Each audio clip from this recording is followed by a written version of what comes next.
These videos may be spiritual, metaphysics, mystic, esoteric wisdom, or exoteric teachings. These lessons are not to harm any but to open our eyes to the Anointed One.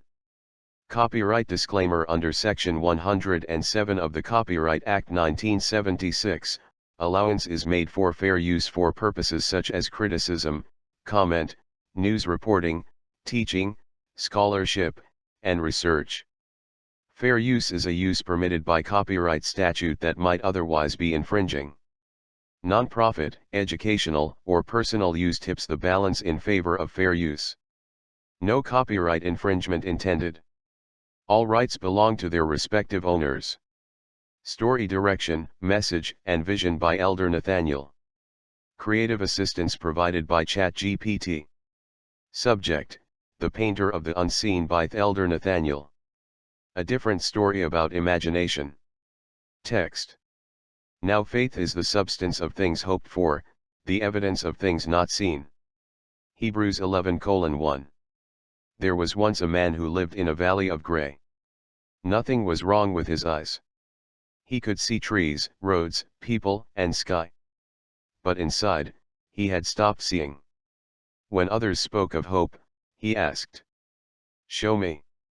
When they spoke of peace, he asked, "Where is it?" When they spoke of Christ, he said, "I only believe what I can touch." One day an old traveler passed through. He carried no gold, no books, no signs, only a blank canvas. The man laughed. "What good is an empty canvas?" The traveler smiled. "It depends on who is holding the brush." The traveler handed him the canvas and said, "Paint tomorrow." The man frowned. "There is no tomorrow. Tomorrow is not here." The traveler answered. And yet every house was imagined before it was built.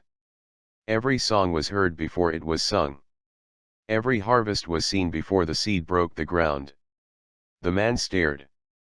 The traveler continued. Imagination is not always fantasy. Sometimes it is the room where faith waits. Then he left. That night the man sat with the blank canvas. At first he painted nothing.